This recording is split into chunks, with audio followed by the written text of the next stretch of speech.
10. Joining the Immortals. A Mr. Shu of Wintang had in his youth been fellow student with a Mr. Shang, and a firm friendship was the result. The latter was poor and depended very much upon Shu, who was the elder of the two. He called Shu's wife his sister and had the run of the house just as if he was one of the family. Now this wife happening to die in childbed, Shu married another named Wang. But as she was quite a young girl, Shang did not seek to be introduced. One day, her younger brother came to visit her and was being entertained in the inner apartments when Shang chanced to call. The servant announced his arrival, and Shu bade him ask Mr. Shang in. But Shang would not enter and took his leave. Thereupon, Shu caused the entertainment to be moved into the public part of the house, and sending after Shang succeeded in bringing him back. They had hardly sat down before someone came in to say that a former servant of the establishment had been severely beaten at the magistrate's yamen.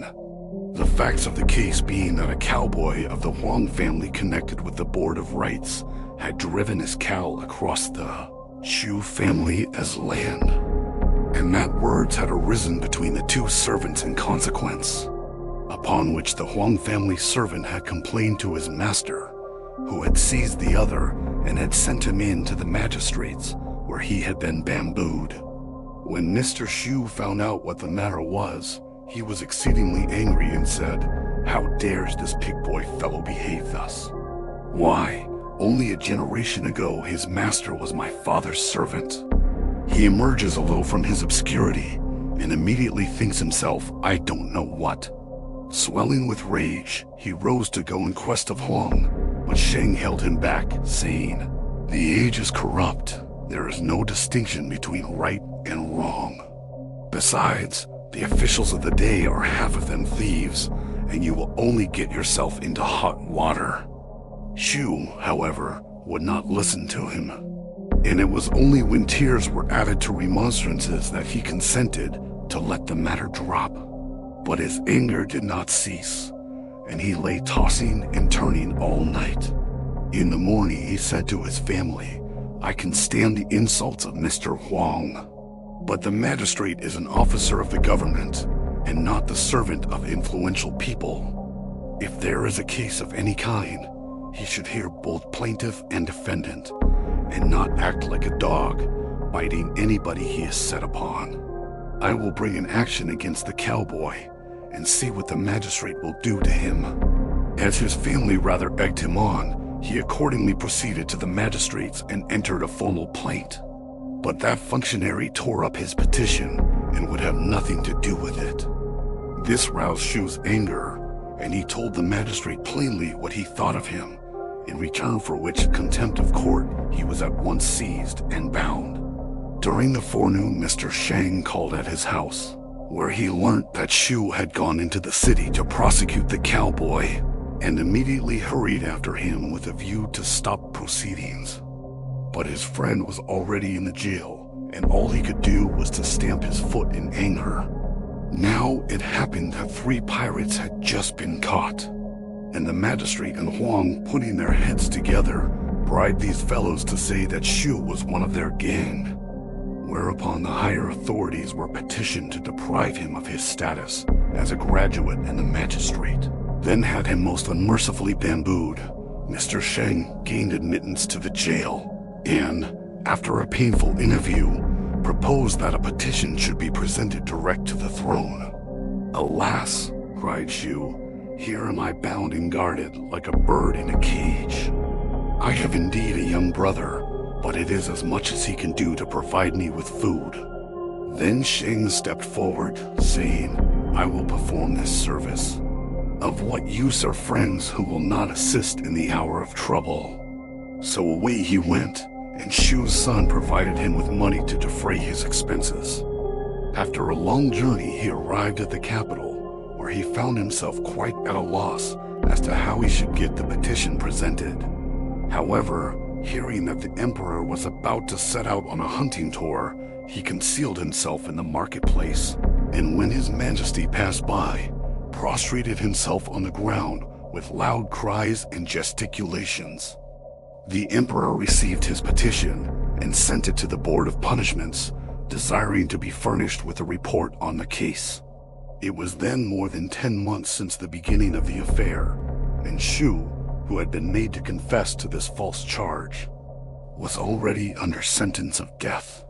So that the officers of the board were very much alarmed when they received the imperial instructions and set to work to rehear the case in person. Wang was also much alarmed and devised a plan for killing Mr. Shu by bribing the jailers to stop his food and drink, so that when his brother brought provisions, he was rudely thrust back and prevented from taking them in. Mr. Shang complained of this to the viceroy of the province, who investigated the matter himself and found that Shu was in the last stage of starvation, for which the jailers were bambooed to death. Terrified out of his wits, Huang, by dint of bribing heavily, succeeded in absconding and escaping a just punishment for his crimes. The magistrate, however, was banished for perversion of the law, and Shu was permitted to return home, his affection for Shang being now very much increased. But ever after the prosecution and his friend's captivity, Mr. Shang took a dismal view of human affairs, and one day invited Shu to retire with him from the world. The latter, who was deeply attached to his young wife, threw cold water on the proposition, and Mr. Shang pursued the subject no farther, though his own mind was fully made up. Not seeing him for some days afterwards, Mr. Shu sent to inquire about him at his house. But there they all thought he was at Shu's, neither family, in fact, having seen anything of him. This looked suspicious, and Shu, aware of his peculiarity, sent off people to look for him, bidding them search all the temples and monasteries in the neighborhood. He also from time to time supplied Shang's son with money and other necessaries. 8 or 9 years had passed away when suddenly Shang reappeared, clad in a yellow cap and stole, and wearing the expression of a Taoist priest. Shu was delighted and seized his arm, saying, "Where have you been? Letting me search for you all over the place." "The solitary cloud and the wild crane," replied Shang, laughing, "have no fixed place of abode. Since we last met, my equanimity has happily been restored." Shu then ordered wine, and they chatted together on what had taken place in the interval. He also tried to persuade Shang to detach himself from the Taoist persuasion, but the latter only smiled and answered nothing. "It is absurd," argued Shu. "Why cast aside your wife and child as you would an old pair of shoes?" "Not so," answered Shang.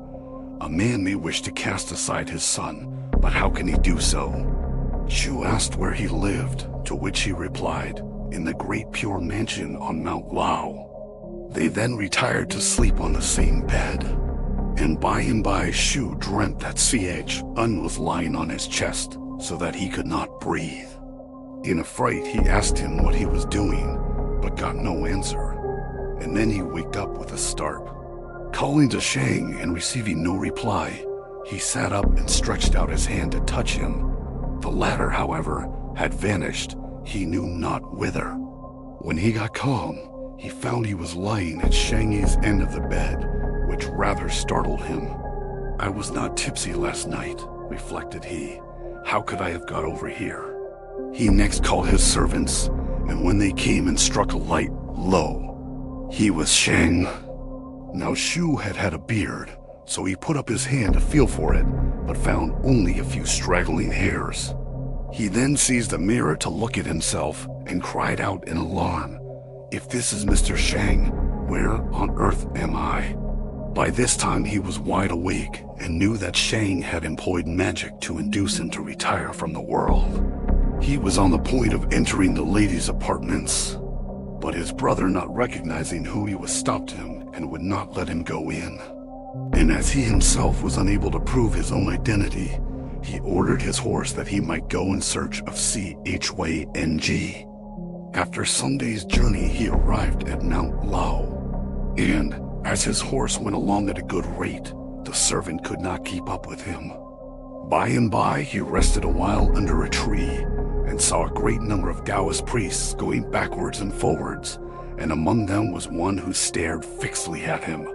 So he inquired of him where he should find Sheng, whereat the priest laughed and said, "I know the name.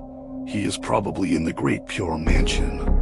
When he had given this answer, he went on his way, Shu following him with his eyes about a stone's throw, until he saw him speak with someone else, and after saying a few words proceed onwards as before. The person whom he had spoken with came on to where Shu was, and turned out to be a fellow townsman of his. He was much surprised at meeting Shu, and said, "I haven't seen you for some years. They told me you had gone to Mount Lao to be a Taoist priest. How is it you are still amusing yourself among mortals?" Shu told him who he really was, upon which the other replied, "Why, I thought the gentleman I just met was you. He has only just left me and can't have got very far." "Is it possible," cried Shu, "that I didn't know my own face?" Just then the servant came up, and away they went full speed, but could not discover the object of their search. All around them was a vast desert, and they were at a loss whether to go on or to return. But Shu reflected that he had no longer any home to receive him, and determined to carry out his design to the bitter end. But as the road was dangerous for riding, he gave his horse to the servant and bade him go back.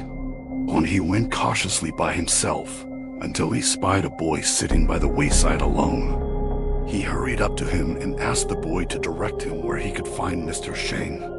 "I am one of his disciples," replied the lad, and shouldering Shu's bundle, started off to show the way.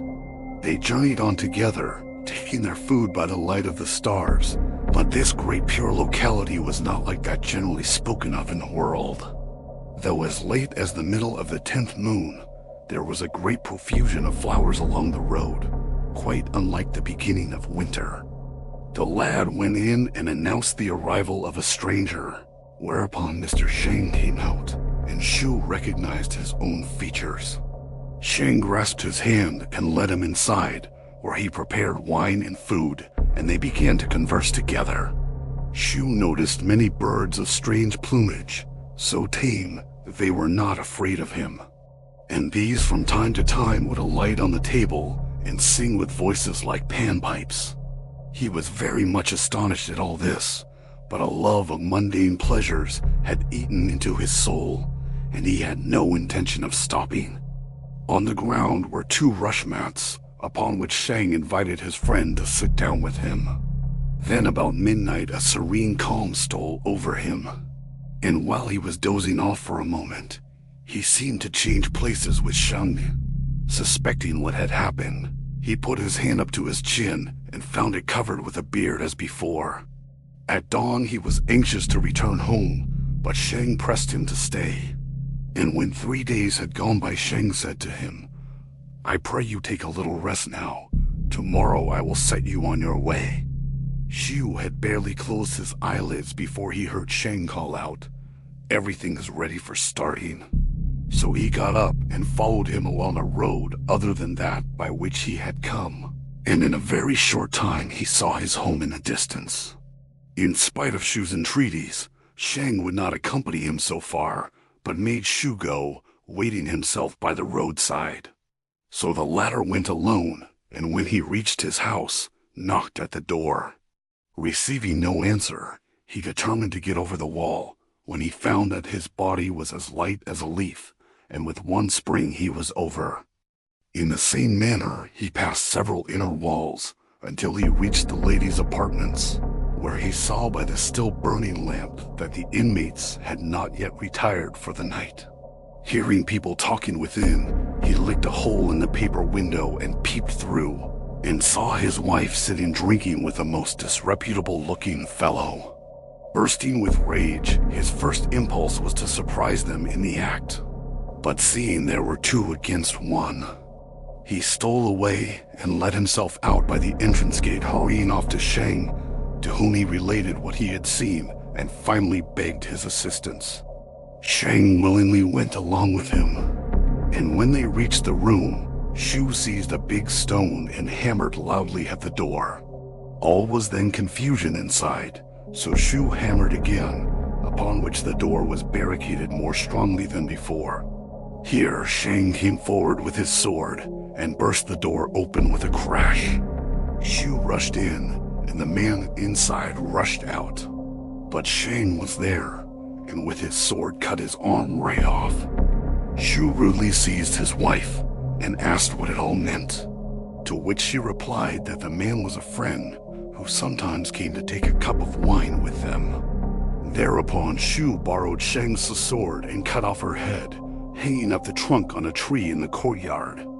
By and by he awaked and found himself on the bed, at which he was somewhat disturbed, and said, "I have had a strangely confused dream, which has given me a fright."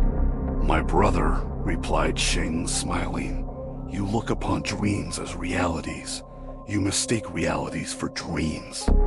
Shu asked what he meant by these words, and then Shang showed him his sword besmeared with blood.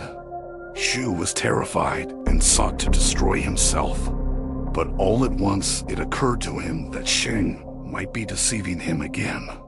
Shang divined his suspicions and made haste at once to see him home. And then Shang said, "Was it not here that, sword in hand, I awaited you that night? I cannot look upon the unclean spot. I pray you go on and let me stay here." Shu then approached his house, which he found all shut up, as if no one was living there. So he went into his brother's. The latter, when he beheld Shu, began to weep bitterly, saying, "After your departure, thieves broke into the house. Alas, alas, the murderers have not yet been caught." Shu then told him the whole story of his dream, and begged him to stop further proceedings, at all of which his brother was perfectly lost in astonishment. Shu then asked after his son, and his brother told the nurse to bring him in, whereupon the former said, "Upon this infant are centered the hopes of our race." He then took his leave, his brother following him all the time with tears in his eyes to induce him to remain, but he heeded him not. And when they reached the village gate, his brother saw him go away with Shang. From afar he looked back and said, "Forbear and be happy." His brother would have replied, but here Shang whisked his sleeve, and they disappeared. The brother remained there for some time, and then went back overwhelmed with grief.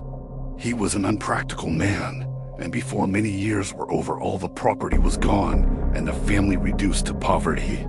Shu's son, who was growing up, was thus unable to secure the services of a tutor, and had no one but his uncle to teach him.